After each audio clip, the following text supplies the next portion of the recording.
గర్భధారణ, ప్రసూతి చికిత్స, పిల్లలకు చికిత్స వంటి అన్ని సౌకర్యాలు కలిగిన ఒక పరిపూర్ణమైన ఆసుపత్రి మన సుధా ఫర్టిలిటీ సెంటర్. రకరకాల విధాలుగా ఈరోజు ప్రచారం చేస్తూ ఉన్నారు. ఇప్పటికీ 3 సార్లు ప్రెస్ మీట్ పెట్టి మదన్పల్లిలో జరిగిన ఇన్సిడెంట్లో నిజాలు తేలాలి, మా అఫిడవిట్లో లేని ఆస్తులు ఏమున్నాయి, 1000 ఎకరాలు అన్నారు. ఒక మంత్రి 100 ఎకరాలను మాట్లాడతారు, ఒకరు 1000 ఎకరాలను మాట్లాడతారు. ఎక్కడ ఇంత గవర్నమెంట్ మిషనరీ మీ చేతిలో ఉంది, పోలీస్ డిపార్ట్మెంట్ మీ చేతిలో ఉంది, రెవెన్యూ సెక్రటరీ కూడా అక్కడికి రావడం జరిగింది. మరి ఎక్కడ ఆ ఫైల్స్ ఎక్కడ మిస్ అయినాయి, లేకపోతే ఎక్కడ తప్పు ఉందో చూపిమని చెప్పి కూడా మేము చెప్పడం జరిగింది. 3 సార్లు అడిగినా కూడా చెప్పకుండా మళ్ళీ అదే వార్తలు ప్రచారం చేయడము, ఇవన్నీ కూడా ఒక పద్ధతి ప్రకారం జరుగుతున్నాయి. మరీ ముఖ్యంగా గత 2 రోజుల మునుపు ఇవన్నీ కూడా తప్పుడు వార్తల పైన డెఫమేషన్ ఫైల్ చేయడానికి నోటీసులు ఇవ్వడం జరిగింది ఈనాడు యాజమాన్యానికి. ఎప్పుడైతే ఈ నోటీస్ ఇచ్చామో గత 2 రోజులుగా మరి మెయిన్ పేపర్లోనే పూర్తిగా అవాస్తవాలన్నీ కూడా ప్రచురిస్తూ ఉన్నారు. రకరకాలు అవి చూస్తే ఒక దావుద్ ఇబ్రాహిమో లేకపోతే ఒక సినిమాలో ఫ్యాక్షన్ విలన్లు ఏ విధంగా ఉంటారో ఆ విధంగా రకరకాల కథలు రాస్తూ ఉన్నారు.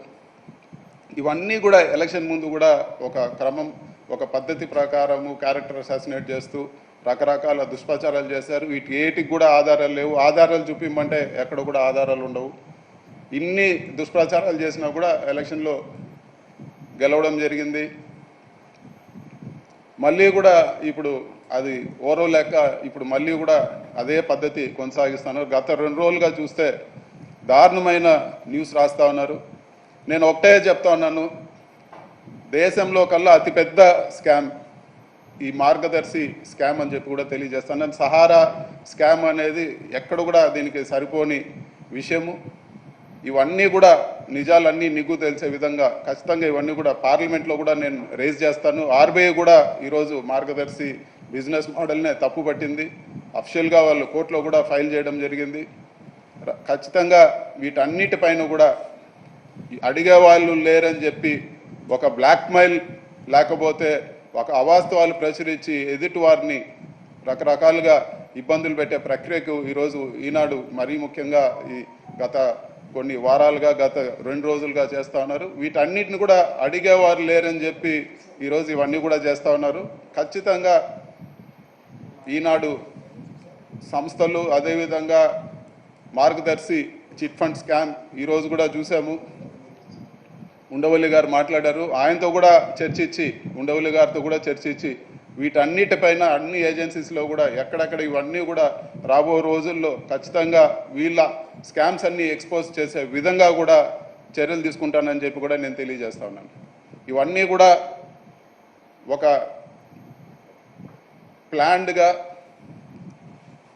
కొంతమందిని మానసికంగా అదేవిధంగా రాజకీయంగా దెబ్బతీసే విధంగా ఇవన్నీ కూడా జరుగుతున్నాయి. ఇవన్నిటిని కూడా ధైర్యంగా ఎదుర్కొంటాము. ఖచ్చితంగా వీటికి ఏవైతే ఇవన్నీ చేశారో ఖచ్చితంగా వీటికి ఎదురు నిలబడే విధంగా చర్యలు తీసుకుంటామని చెప్పి కూడా మేము తెలియజేస్తాను. Thank you.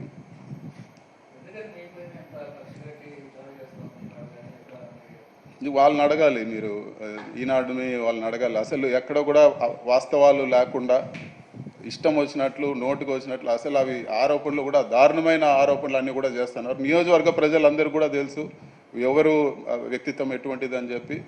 రాష్ట్రం అంతా కూడా ఈరోజు పేపర్లో వేసి ఎక్కడ పోయినా కూడా దీంట్లో నిజం ఉందేమో అనిపించే విధంగా ఈరోజు రాస్తూ ఉన్నారు. ఈరోజు వాళ్ళకి సంబంధించిన ఈరోజు ఏజెన్సీస్ అన్నీ కూడా వాళ్ళ ప్రభుత్వమే ఉంది, వాళ్ళకి సంబంధించిన ఏజెన్సీస్ ఉంటాయి.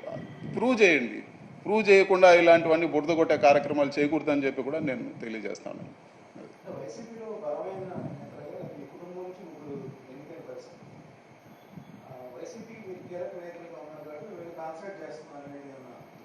అంటే ఖచ్చితంగా ఇప్పుడు చంద్రబాబు ఇవన్నీ కూడా చూస్తే ఈనాడు యాజమాన్యం చూస్తే మునుపే ఈ విధంగా కనిపించలేదు. గత కొన్ని నెలలుగా ఎలక్షన్ ముందు నుంచి కూడా స్టార్ట్ అయింది. ఇప్పుడు చూస్తే పూర్తిగా ఈనాడు మేనేజ్మెంట్ అంతా కూడా తెలుగుదేశం పార్టీ చేతుల్లో లేకపోతే చంద్రబాబు నాయుడు గారి చేతుల్లో ఉండే పరిస్థితి ఈరోజు కనపడతా ఉంది. ఎక్కడ కూడా ఈనాడు యాజమాన్యం ఈ పేపర్ నడుపుతున్నట్టు కూడా ఎక్కడ కూడా అనిపించడం లేదు. కేవలం ఒక తెలుగుదేశం కరపత్రక లాగా కేవలం వాళ్ళు ఎవరైతే టార్గెట్ చేయాలో డైవర్షన్ పాలిటిక్స్. ఈరోజు సూపర్ 6 అనేది పూర్తిగా గాలికి వదిలేశారు. సూపర్ 6 పథకాల గురించి మాట్లాడేదానికి లేదు. ఎవరైనా కానీ నోరు తెరిస్తే వాళ్ళపైన ఏదో ఒకటి బురద కొట్టే కార్యక్రమాలు ఇవన్నీ కూడా ఒక ప్లాన్డ్గా జరుగుతూ ఉంది. ప్రజల దృష్టి మరల్చేదానికి ఈరోజు ఇవన్నీ కూడా ప్రజల దృష్టి మరల్చేదానికి ఇవన్నీ కూడా చేస్తూ ఉన్నారు. వాళ్ళు ఏదైతే ప్రామిసెస్ చేశారో ఇవన్నీ నిలబెట్టుకోలేని పరిస్థితి ఈరోజు. వీటన్నిటిని కూడా ఈరోజు మనమే చూసాం. అసెంబ్లీ సాక్షిగా వాయిదాలు వేసి మేము ఇప్పుడే చేయలేం, మాకు సంవత్సరం టైం కావాలి, ఇంకోటి కావాలని ఈరోజు అన్నీ కూడా పనికిరాని రీజన్స్తో ఈరోజు అన్నీ కూడా వాయిదాలు వేస్తూ ఉన్నారు. ఇవన్నీ కూడా ఒక డైవర్షన్ పాలిటిక్స్. ఇవన్నీ ఎదుటి వాళ్ళని క్యారెక్టర్ అసాసినేట్ చేసి ఎదుటి వాళ్ళని ఒక ఇబ్బంది పెట్టి ఇవన్నీ కూడా ప్రజల్ని డైవర్ట్ చేసే పనిలో భాగంగానే నేను భావిస్తున్నాను.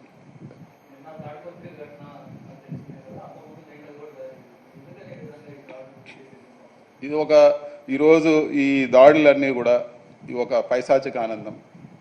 ఎలక్షన్ ఒక సంవత్సరం ముందు నుంచి కూడా చూస్తే లేకపోతే 1.5 year ముందు నుంచి చూస్తే ఎన్ని దాడులు చేస్తే ఎన్ని కేసులు పెట్టుకుంటే మీకు అంత రాజకీయంగా ప్రమోషన్ ఇస్తానని చెప్పడము, మీరు ఎన్ని గొడవలు చేస్తే మీకు అంత రాజకీయంగా మంచి ఉన్నత స్థాయిలో పెడతానని చెప్పి డైరెక్ట్గా లోకేష్ గారు చంద్రబాబు నాయుడు గారే స్టేజ్లో వాళ్ళ పార్టీ మీటింగ్స్లో మాట్లాడడం జరిగింది. అలా రెచ్చగొట్టినప్పుడు ఈరోజు అదే కంటిన్యూ అవుతుంది. ఈరోజు చేయి దాటిపోయే పరిస్థితి. ఈరోజు నాపైన దాడి చేసి మళ్ళీ నాపైనే హత్యాయత్నం కేసులు పెట్టిన పరిస్థితి. అంత దారుణంగా ఈరోజు లా అండ్ ఆర్డర్ కూడా ఉంది. ఈరోజు ఎక్కడ కూడా కంట్రోల్ అయ్యే పరిస్థితిలో కూడా ఎక్కడ కూడా కనపడడం లేదు.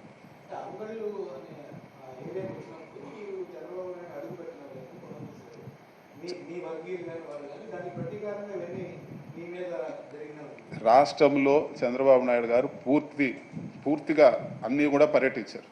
అక్కడక్కడ అడపా జరిగిన ఇన్సిడెంట్స్ పెట్టుకొని ఇవన్నీ కూడా ఈరోజు తాడిపత్రిలో కానీ లేకపోతే పుంగనూరులో కానీ, పుంగనూరులో ఎక్కడ కూడా జరగలేదు.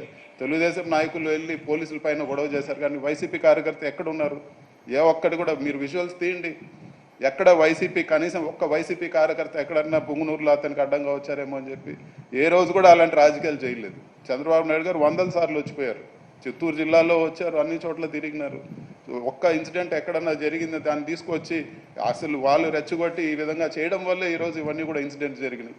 చంద్రబాబు నాయుడు గారు వాళ్ళ క్యాడర్ని రెచ్చగొట్టడం వల్ల అంగల్ ఇన్సిడెంట్ కానీ లేకపోతే పుంగనూరు కానీ, పుంగనూరులో ఎక్కడున్నారు? ఒక్క వైసీపీ కార్యకర్తలు లేరు. పోలీసులు కళ్ళు పోయే విధంగా వాళ్ళందరూ కూడా చేతులు విరిగే విధంగా బళ్ళు తగలబెట్టి చేసింది తెలుగుదేశం నాయకులు. సో ఇవన్నీ కూడా ఒక కారణాలు కాదు. ఇవన్నీ కూడా ఒక కక్షపూరిత వాతావరణం ఈరోజు రాష్ట్రంలో తీసుకొచ్చారని చెప్పి కూడా మనం ఈరోజు ప్రత్యక్షంగా చూస్తాము.